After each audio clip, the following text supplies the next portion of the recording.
Welcome to this Monday edition of Wasatch Weekends. I'm your host, Gretchen Pleshaw. We have an awesome show in store for you today. We have Love and Hip Hop Miami. Super excited about that. Learning how to make protein pancakes and talking about shingles. So sit back because we have an amazing show for you, and we're going to go check out the weather.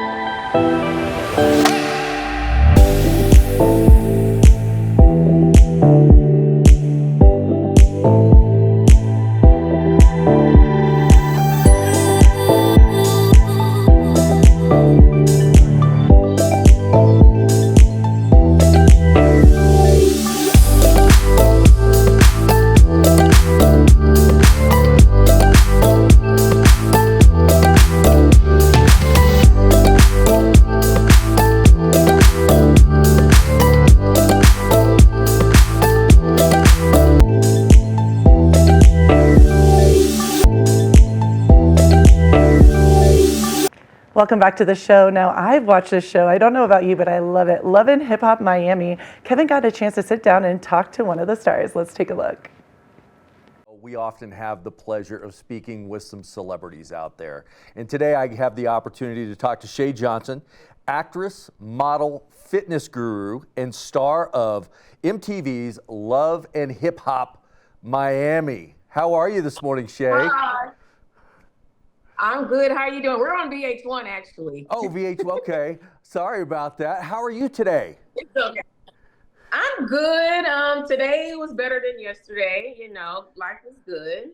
Working through life situations. How are you today? I'm doing great. I tell you, your life is under a microscope, and you've got everybody watching every move that wants to be critical, not just the people watching the show, but your own cast members. How do you deal with that on a day-to-day basis? At one point this season, I just decided to disconnect from the entire cast. I had a process going on during my pregnancy. I had a difficult pregnancy, but as you can see in the last episode, the fans were able to find out that I did lose my baby. My baby's heart stopped beating. I don't understand why, and that was the most difficult time in my life. So I disconnected from everyone and everything, and I'm not saying that was the right thing to do, but that's what I did. I needed self-healing. I needed time to myself to process what was going on. But now I'm back bickering with the girls, and you'll also see a lot of back and forth between my child's father, my man, Fable, and my mother. And, you'll see a lot of family issues, which happens every day. Now, you've got a daughter. I believe is she coming up on her second birthday? She is. May 4th is my daughter's birthday, Shajaya, and May 4th, May the 4th be with you. I'm a Star Trek fan, a Star Wars fan, Star Wars. And I don't know what I'm going to do for her birthday, but I can tell you it's going to be big. My daughter will be coming out with her own product on The Healthy Hand website. So that's coming up for her birthday, but we don't know how we're going to do it this year. But I'm glad you noticed that. Her birthday is coming up. I was on Instagram looking at things. And I think I saw the hashtag Sweet Pea.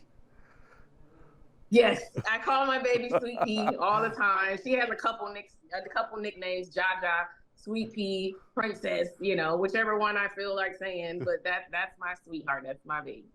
Well, you've gotten into a lot of health and wellness as well. And I know, with your representation of the USA Fibroid Center as far as being the ambassador, you've come a long way, and you've taught a lot of people about fibrosis. What can you tell the viewers about what you've learned and what you're doing? As far as fibroids, when I had fibroids, I didn't know my options to remove them. Every case is different in women.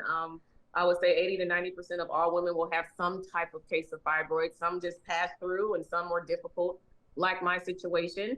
And because I did not know my options for fibroids, I chose the wrong option, which was a myomectomy. I had the surgery to remove the fibroids, which removed the symptoms, and I was glad about that. But unfortunately, because of that cut, that scar, I'm no longer able to conceive naturally. I will always have to have a cesarean. But if I knew my options at that time, which I can remove the fibroids non-surgically, I probably would have been able to conceive naturally. But it's okay. My fibroids was a blessing in disguise. Because of my fibroids, I learned a lot on how to help women. I created a product, a fibroid tea, which relieves your symptoms. And I've also have my website now under thehealthyhand.com, which I have a detox, total system detox, total belly detox. I have gummies and capsules. And because of my fibroid situation, I've tapped into health and wellness. So I understand herbs and I sell herbs, all natural herbs on my website. So it was a blessing and a curse. So, but let's just Yeah. focus on the blessing. Well, I was on your Instagram, and that's a great place for people to go because you do such a nice job introducing the products and talking your way through what you're experiencing to help others. So we really appreciate all of that from a viewer's standpoint. Now let's get to the show. Is there going to be a season 7? That has to be, well, we're actually going into season 6. Right now we're at season 5B, but we're going to go into season 6, I'm sure, because there's just too many unresolved issues that are happening in season 5, part B. And I know you don't want to leave the fans wondering what's going on, what happened next, what is it to expect. We can't let them down. So there will definitely be a season 6, and you'll get to see, hopefully, majority of the cast work through their everyday issues, the family issues, and the ups and downs that we go through all the time. The reason they chose the cast they did for Love and Hip Hop is because we're very relatable. And it's not easy to open up and allow the public into your life, but that's something we choose to do. And it's hard at times, but we work through it. So continue to watch Love and Hip Hop every Monday, 8 o'clock Eastern Standard Time. It's amazing, and you will relate. It is true reality TV at its finest. And like you said, there is a lot of drama, but with what you're doing, again, with everybody, all eyes on your life, because you can't hide from anything. What are some of the life lessons that you've learned? I've learned publicly to watch what you say. Everyone is always watching. I have to understand that there are people that look up to me. And I want to make sure that I'm continue to be an advocate for USA Fibroid Centers and just an advocate for women, period. I want to be the one that people see as the strong individual in Love and Hip Hop that worked through her circumstances and faced every obstacle and not deflect from it. And I think that even if I just help one individual, I'm satisfied with that. But I know during my journey, I've helped hundreds of women and even men in my relationship. What I'm going through, it's not like it hasn't been seen before. You know, I'm going through my ups and downs in my relationship like everybody else. It's just public. But you become numb after a while when you've seen so many different comments and so much negativity and so many opinions on your situation. You become numb to it. And even though I don't agree with the negative opinions, I just respect the fact that I am a public figure and I allow you to have your opinion on who I am. I think that's part of being out there in that public spotlight. You have to accept that there's going to be those people out there, those haters out there. But again, you know, everybody make mistakes. And I think you've said it before, you take full accountability for those and how difficult it is to be there in that public eye, under that microscope. Seems like 24 hours a day, 7 days a week. Yes, all the time. But you learn to deal with it. You learn what to do, what not to do. And the main thing is I do take accountability. And that's even hard sometimes. But taking accountability and taking ownership onto what you've done, it helps you become a better you and you're able to move forward, you know, without it on your mind constantly and having any regrets. I don't have any regrets for anything in my life. I just know how to handle situations differently now. So it's pretty cool being a celebrity. Well, Shay, I can't thank you enough for being on the show with me today. Continue, be strong, be beautiful, and be brave. Thank you. Bye. Bye-bye. Well, that was a great interview there with Shay Johnson, star, actress, fitness guru of the Love and Hip Hop Miami. What a great show that is. And again, going into their 6th season.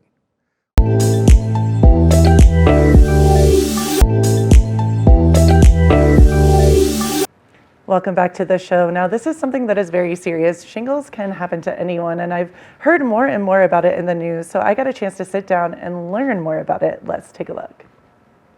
Now, I am very excited to interview 2 amazing human beings. We have Dr. Smith, who is a pharmacist and vaccination educator, as well as Larnie, who is a nurse, and she is a patient as well. And we're going to learn about prevention of shingles today. Is that correct, you guys?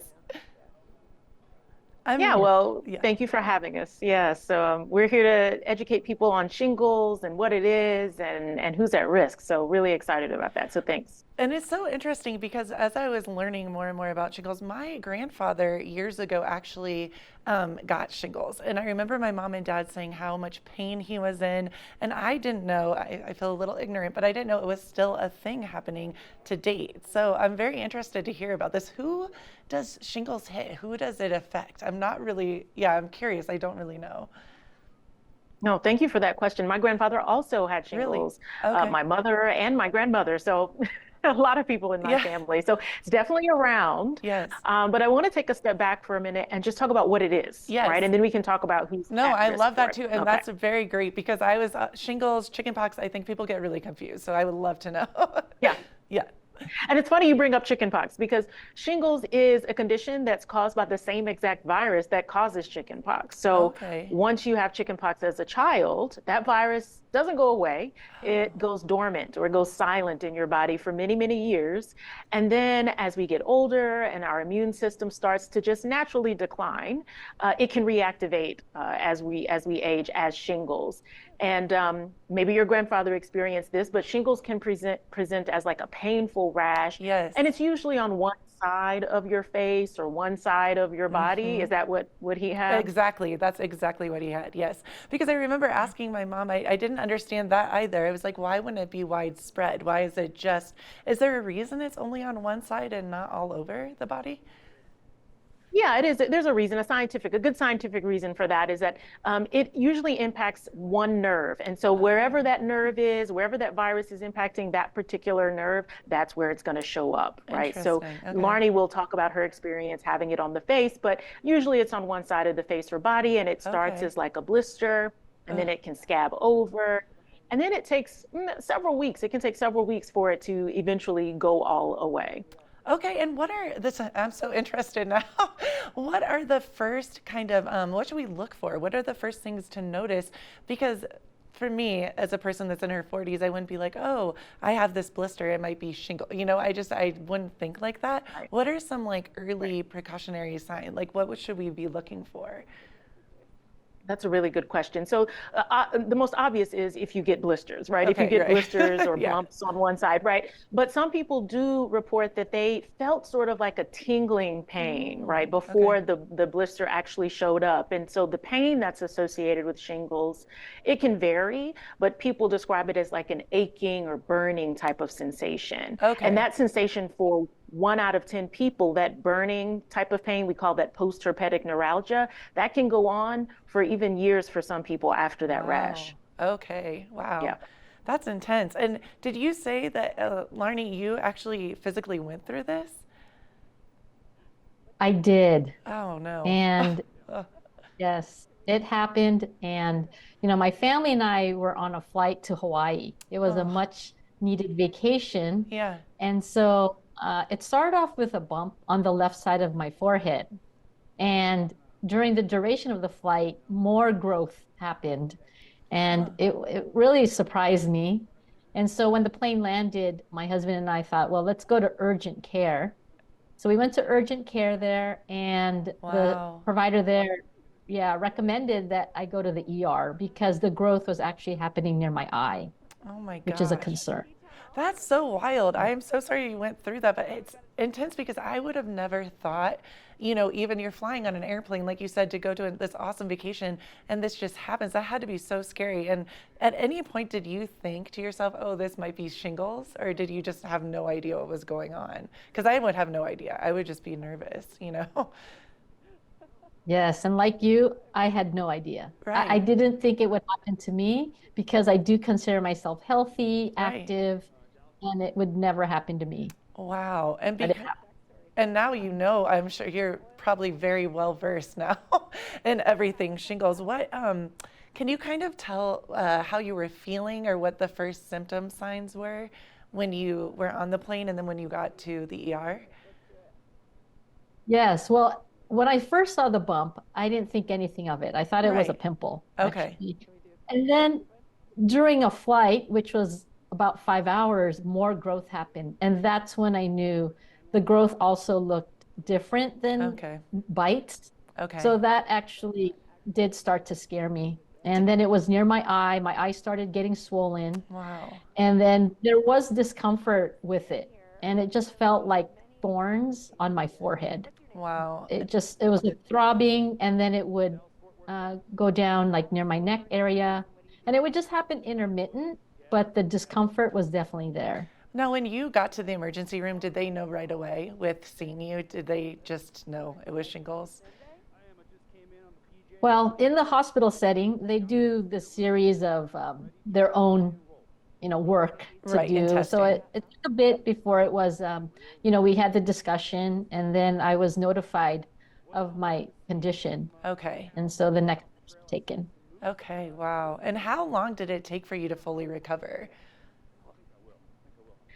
It's been a healing journey for me. Okay. And, at first it was like the scabs and the just really my self-esteem has been affected Right. because of how it affected, my outer features. And then internally, oh, I get emotional. It just affected, my quality of life. Right. Well, you look beautiful, just to let you know. You look gorgeous. And no, truly. And I know it goes deeper than that because going through something that traumatic is really, I can't fathom. So thank you for sharing with us because you're helping so many other people, that I'm sure feel the same way. So thank you so much for being brave and coming on and talking to us. But you look gorgeous. And I'm being honest about that. Thank you. You look gorgeous. Thank you. Now, doctor, I had a question as well. With the shingles and everything going on with this, obviously it is a very trying journey. What are some of the misconceptions about shingles? Because just talking, to both of you, I'm learning that it is a very intense journey. And I always kind of played it off like shingles, chickenpox, not to sound bad, but that it wasn't such a big deal, but it obviously is. Is that one of the biggest misconceptions? Well, I definitely want to get to the misconceptions, but I don't want to overlook Yes. what Larnie went through, right? She gets emotional because people think about shingles as just a rash, right? Right. But what most people don't think about is the pain, but then also the impact on your life.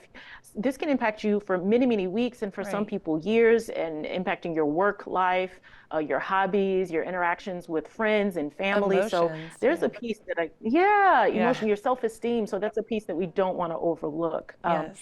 Now, as far as the misconceptions, one of the most common misconceptions that people have is that, oh, it won't happen to me. I'm not at risk, right? Right. I'm healthy. I eat right. I exercise, right? So that's why I'm not at risk. But GSK actually did a global survey of adults who were 50 years and older to find out what are some of the most common misconceptions. Yeah. And they actually found out that 86% of adults underestimate their risk or Wow. are unaware of the potential severity of shingles. Wow. So that's despite 1 million, an estimated 1 million people in the United States every year developing shingles. So it's just something that it's important for us to be aware of. So talk Right. to your doctor and pharmacist about your risk and about vaccination. Thank you so much for that. And where can people go and learn more? Because now, even speaking to you guys, in my head, in my heart, I'm like, oh, I want to learn more. I want to see what maybe, I don't know if there is things that you can do to really prevent, but, just to educate myself more, where is a good place to go and get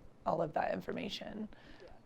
Oh, it's a good question. So if you want to learn more about shingles or your risk and about Yeah. vaccination, you can visit the GSK Thrive at 50 Plus Facebook page. Okay, awesome. Thank you guys so much. Really, you educated me so much, and I really commend you both for being so brave to speak about this. And thank you guys really for coming on and telling us all about it. I really appreciate it. Thanks so much for having us. Of course. Thank you. Thank you.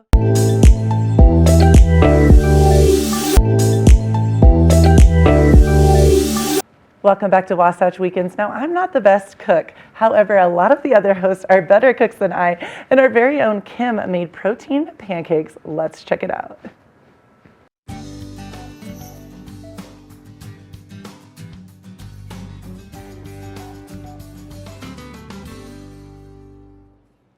That's right. It's Friday. I am in the kitchen. This is going to be an adventure. I don't know about you, but growing up, I loved having waffles for breakfast. And especially now, I like having things that are a little bit homemade. And I'm always looking at ways to make it a little bit more nutritious and delicious.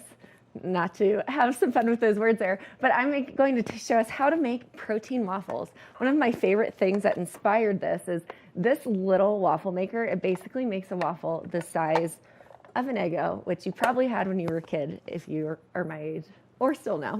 But anyways, we're gonna get started. It's a simple recipe. You put it all into one blender, you blend it for about 30 seconds, and then you get to cook it. So I'm gonna plug in my waffle maker while we get started here. Now, I love to start this recipe with all of my wet ingredients so that it blends the dry ingredients on the top. We'll start with the first thing that we do. Naturally, eggs, first source of protein. You pour 1 egg, which I absolutely love using eggs in everything that I make. We've got 3 tablespoons of egg whites, which equivalates to about, 1 egg white, 1 large egg white. So pour that in there. And the best part about this recipe is it literally takes maybe 5 to 10 minutes in total, from cooking to assembling all of the ingredients. Now, another great source of protein that's in it, Greek yogurt. So we have about 1/4 of a cup, actually about 1/2 of a cup of Greek yogurt. So we're just gonna spoon all of that in here into the blender. Now, one of the fun things about this recipe, I'm a really, I don't mind using protein powder, but I don't like how it tastes. If you find it in a recipe, you can taste the protein powder unless it's like in a smoothie, you don't normally get to taste it. But this recipe, actually, you can't really taste it, which I love. So we did all of our wet ingredients. We've got 1 egg white, 1 whole egg. You've got the 1/2 a cup of Greek yogurt. So lots of protein right now. Now, protein powder, depending on what kind of protein powder you buy, I would go just by what it says to use as your daily serving. So for this one, it calls for 2 scoops. So I'm gonna go ahead and get my 2 scoops out. As you can see, you just kind of smooth it on the side so it's nice and flat. Dump it in the blender there. We'll do 1 more scoop here. And these are the dry ingredients. They will blend really nicely with those wet ingredients that you've put into the blender here. Okay, we've got our 2 scoops there. And then to give it a little bit more base, we're definitely looking for a good hearty breakfast, especially as we're heading into ski season. Mark talked about getting out there, getting in shape. This is a great recipe to kind of fuel you throughout the day as you get overall about 35 grams of protein in this recipe. So that's huge. You dump those oats in, you put about 1/2 a cup of oats as well. So equal oats to equal Greek yogurt. It's an easy way to remember it. And then don't forget baking powder. You need to throw some of that in there as well. With your baking powder, you're going to do 1/2 teaspoon. So simple, just grab a teaspoon. If you're not big on baking measurements, all you have to do is grab a measuring spoon, piece of cake, throw it on in there. All right, we've got just a little bit left. And then this recipe calls for 1/2 teaspoon of vanilla. Growing up, I was told that you always double the vanilla, and I have to say I do it here too. So I do about 2 half teaspoons or 1 full teaspoon. Right now we're just gonna keep it simple. We're gonna do about 2 of these in here. And if it spills over, who cares? There we go. You've got about 1 full teaspoon of vanilla powder in there. And then, easy, put the lid on your blender. All you have to do is turn it on, blend it for about 30 seconds. So here we go. It's gonna get a little loud in here. All right. It's looking great.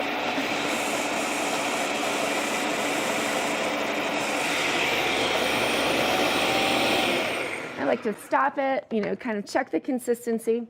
If it's a little bit thicker, which I like mine a little more on the, I guess you could say, liquidy side, I just pour a little bit of almond milk, but you can use your liquid of choice, whether it's water or almond milk. I prefer that because it's just a little lighter. And just to taste, I add a little extra into the blender, and then we just get it going. Blend it a little bit longer. All right, looking good.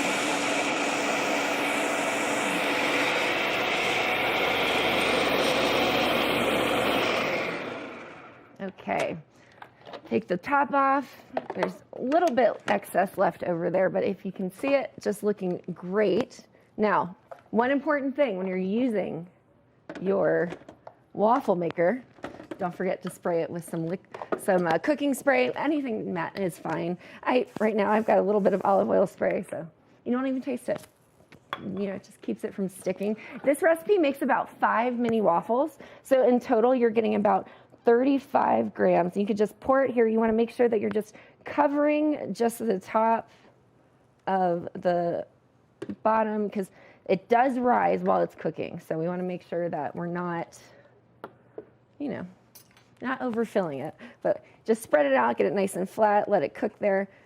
All right, we're just gonna let it cook. All right, our waffle's looking great. I'd say you kind of monitor it, check it. You know, it takes about anywhere from 4 to 6 minutes, depending on your level of crispiness. If you like it extra crispy, you know, make sure that you are leaving it in there a little bit longer. But while it's cooking, I want to show you what the actual product looks like. This is so delicious. I love eating these after the show. You know, I pop them in the fridge or the freezer, grab one out, stick it in a toaster. Absolutely delicious. Right now, I've got the waffle looking great here. You know, one of my favorite things that I like to make, because I'm into the make your own food. I've got honey cinnamon butter dollops that I made from scratch.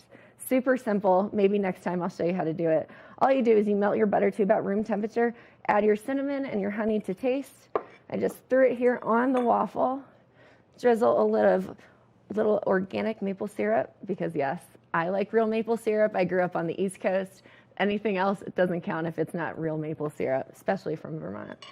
Well, let's give it a shot. While we're waiting for these to cook, just gonna have a nice taste.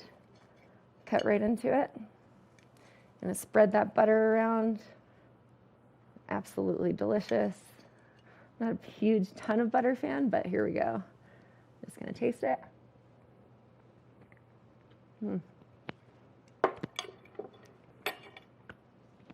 I'm ready to go.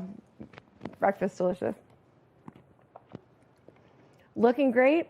We've got just a couple more minutes till it's done, but really super simple recipe. If you're interested, ping the Facebook, shoot us a message. We would love to interact and share this recipe with you. I would. It's one of my favorite breakfast recipes. Easy to do, very delicious. So a great way to start the weekend.